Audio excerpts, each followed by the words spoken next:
It's time for another episode of The Oil Stream with Dustin Nielson and Tom Gazzola, presented by Popeye's Louisiana Kitchen.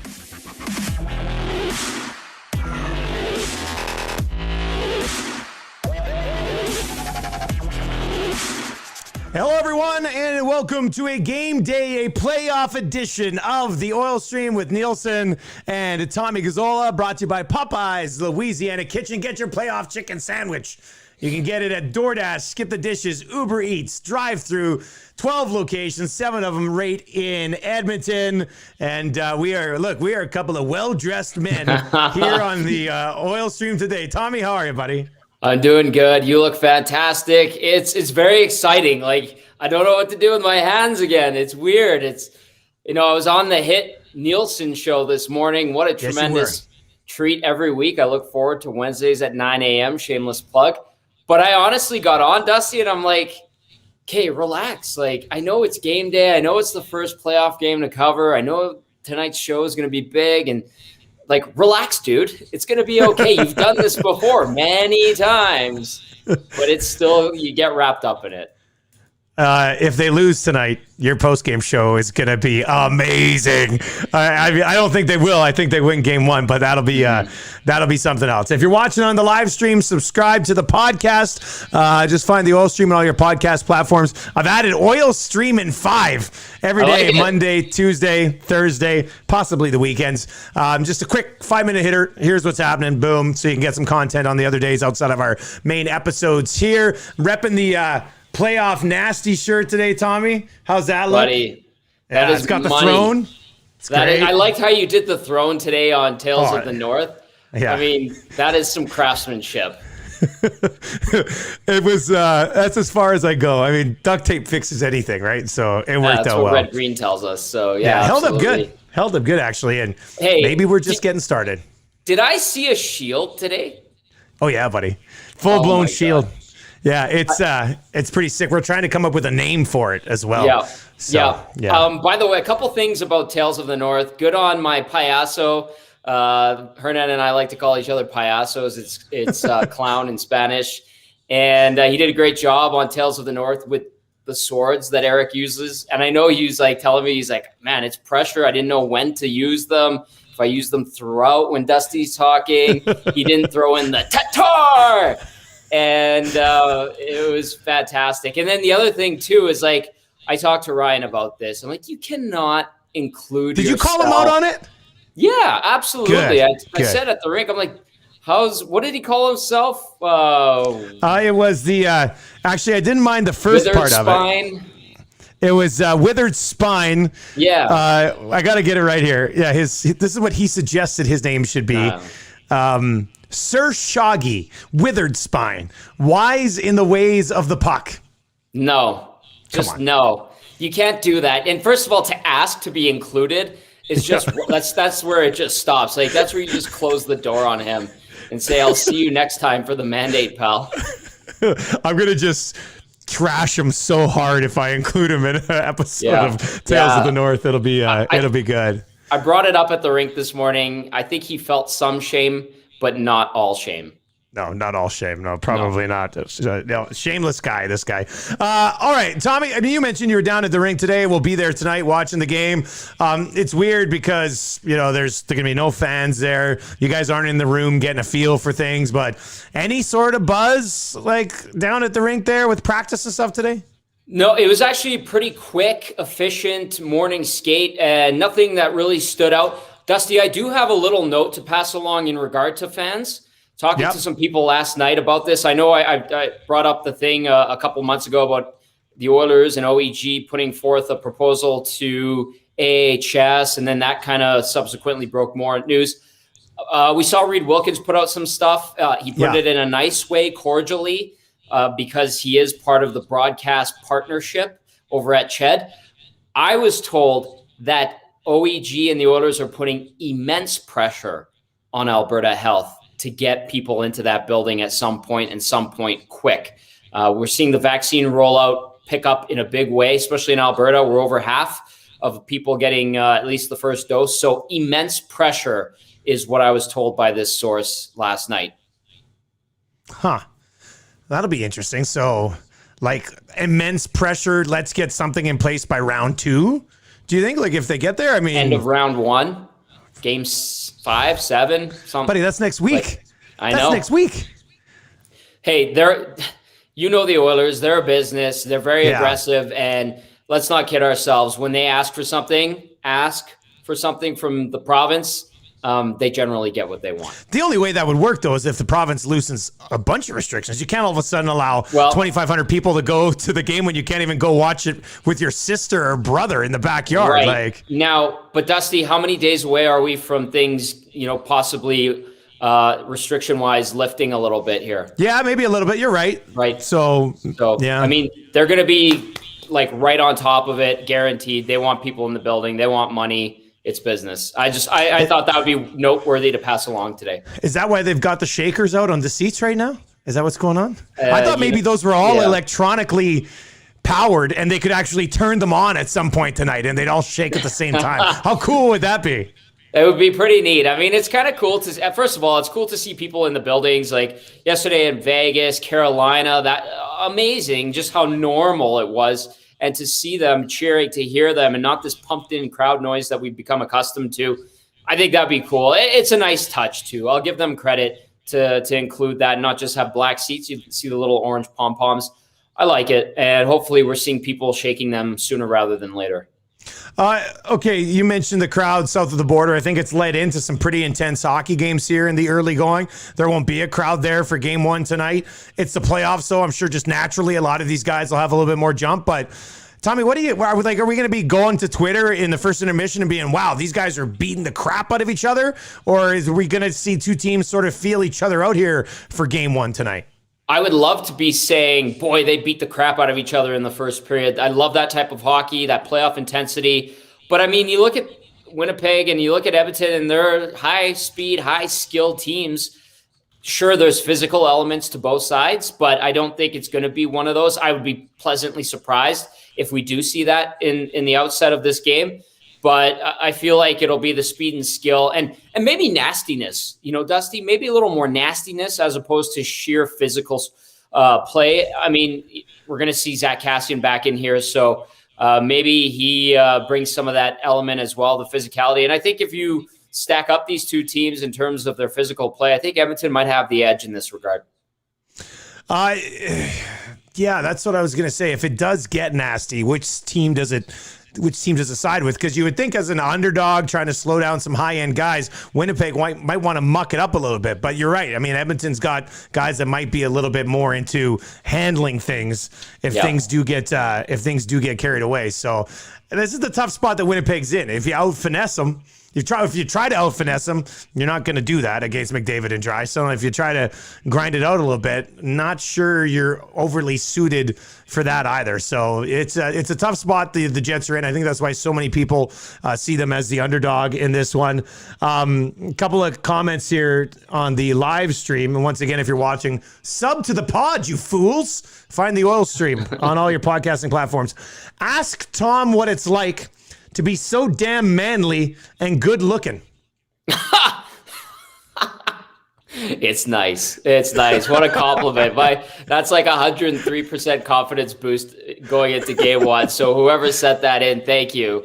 I mean, it's a good feeling. And wow, what a just tingle in my body. Just be like, all right, people feel this way. That Gazzola drip, as somebody drip, has. Yeah. Sweet drip. I like it. As long as it doesn't. Yeah. Are you going to say against your body? No.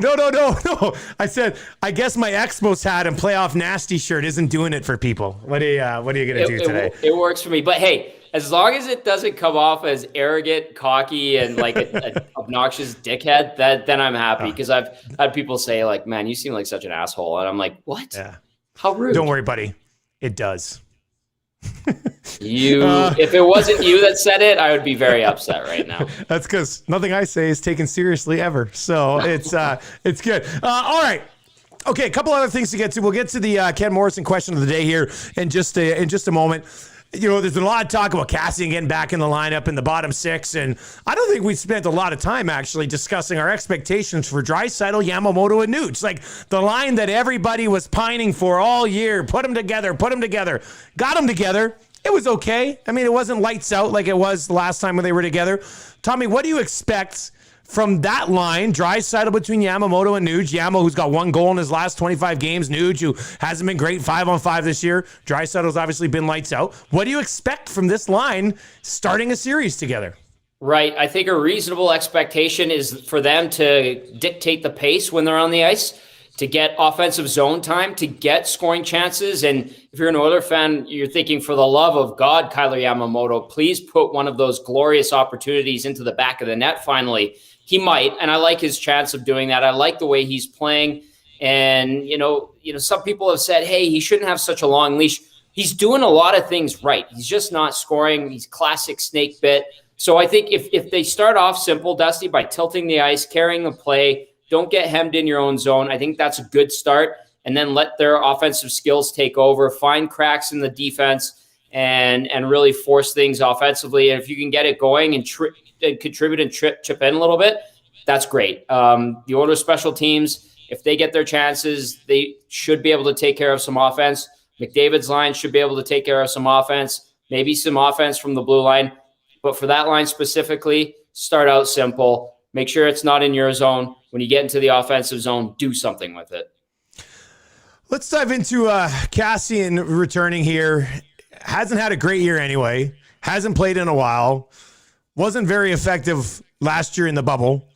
So what should we expect from him this time around? I mean, I'm trying to, because I expect him to come out crashing and banging, flying around, but he hasn't really done that much this year, even in addition to not being extremely effective, offensively. So, I mean, there's an opportunity here for Kassian to once again, earn that contract that he got from the Oilers that they committed to, and, solidify himself with a spot maybe in your top 9 next year as well. So I think there should be some motivation for Kassian, but what are you expecting?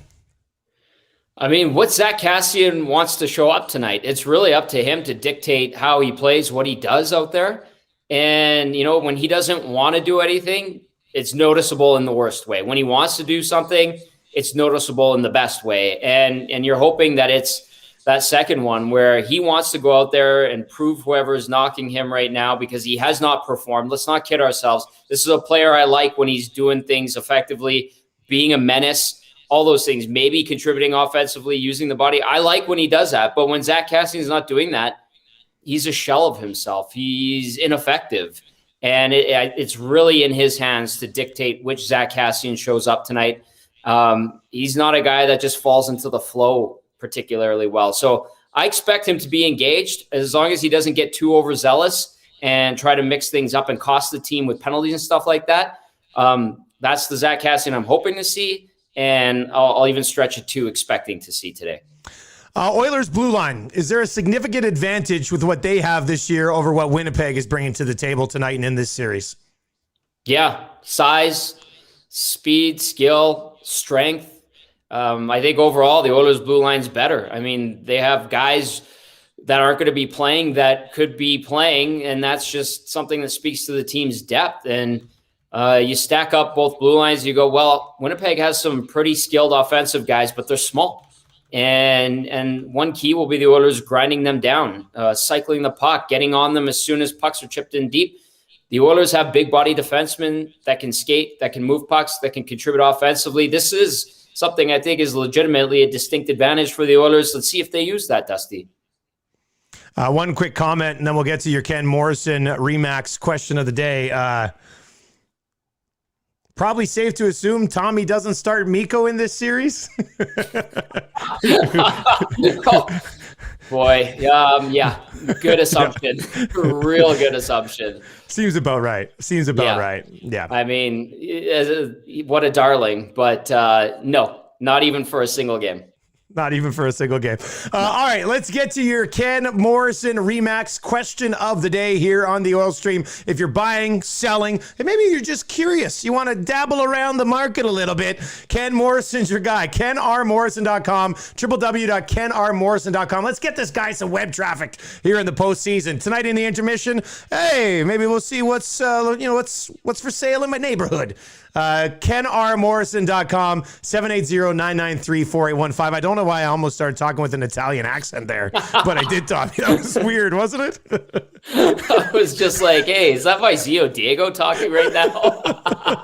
That was weird. But if you probably know Ken Morrison, he's got the spray park, he's got the gymnasium, athletic scholarship, been around the community forever. He's been a realtor for 20 years, top 10 Remax realtor in the area. So you'd be in good hands. Give him a shout, 780-993-4815. It is your Ken Morrison Remax question of the day.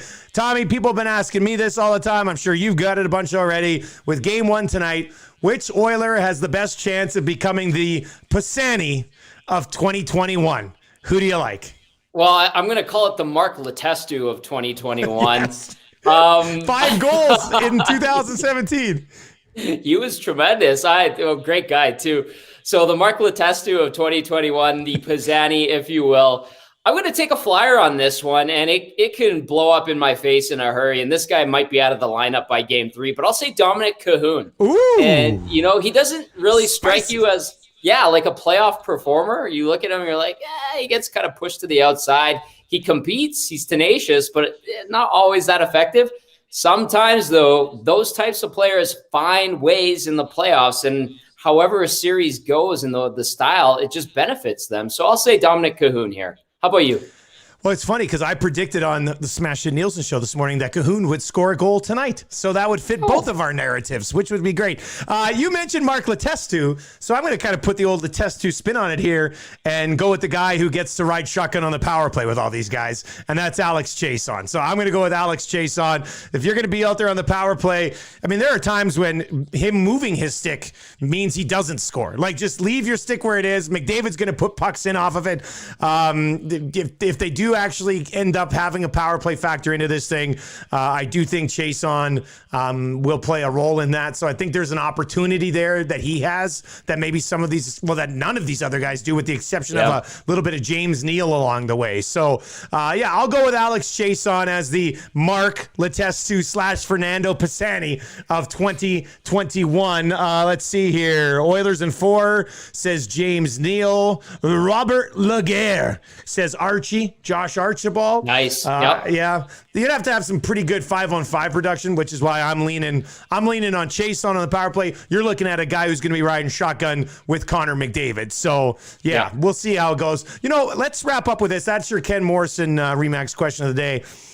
And I was actually going to make this the question of the day, but I like the other one better. It's easier to clip. We'll get a bunch of views of it online. That's how it works. But how do you think, so that's the top 6 to start the series. Tippett's been very fluid with his top 6 throughout the year. How do you think he approaches it in this series?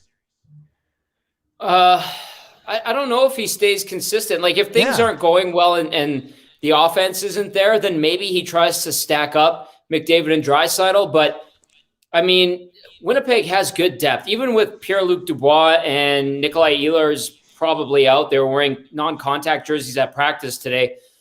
I still think that they have respectable depth. So spreading out McDavid and Draisaitl is a good thing. They'll get their time together on the power play. They'll get their time together after penalty kills like they always do from Dave Tippett. And they might get double shifted here and there as well. I expect them to kind of stick with what we're going to see going into game 1, unless things take a turn south in a hurry. And I don't know if that's going to happen. I think we're going to have a good battle, though. We're going to see some greasy goals, Dusty. I think we're going to see greasy goals in this series for sure. We'll have to play the Ryan Smith goal song if that happens. It was all about greasy goals. Yep, no doubt about that. All right, Tommy, what time's Don Wheat and White pregame get going tonight? Right after the Jason Gregor show. So we're on at 6 to 7, action-packed 1 hour. We'll get you set for the game, and then I'm going to hit a Lime scooter over to the rink and watch the first 2 periods and see you guys, and then post-game right after, and I feel like it's going to be an extended post-game. Dude, are you really going to take a scooter over to the rink? Is that how you roll? I do. And you know what? I'm that jerk in a suit on the scooter going to the rink. I look like a total D-bag. That's crazy. I love it. And we got to get a photo of that, buddy. I'm going to wait outside the rink till you come rolling in, get a video of it. We'll put it up online. It'll be great. Yeah, go ahead. I scooted by Derek Van Diest from Post Media today, and all I did was, as I was scooting, is I just stared at him as I went by. And I could see him smiling. He's like, you look like such a loser, Tom. And I fully and completely acknowledge and embrace that. I'm going to take one of those from west of the Henday. How long do you think it would take me? Well, your battery would probably die. So I'll have quite a while. I'll carry one on my back, and then I'll be able to flip it out. AB Poker Inc., who commented on your drip, says Dubois is in, just confirmed, but that's not correct. If you're looking at the comments saying it's been confirmed that Dubois and Ehlers will not play in game 1 tonight. So they are both out. Sarah Orletsky had that 3 minutes ago. Maurice confirms that Dubois and Ehlers will not play in game 1 tonight. Tommy's got the pregame show on TSN 1260 of all your postgame coverage as well. I'll be back tomorrow morning on the Nielsen show, breaking it all down as well. We'll have Oil Stream in 5 tomorrow as well, and then we'll be back with another full episode brought to you by Popeye's Louisiana Kitchen on Friday, setting up game 2. Tommy, you do look terrific. Solid episode. Enjoy the game tonight. I'll see you there, buddy. Can't wait. You look great too. Love the hat. And let's go, baby. It's playoff time.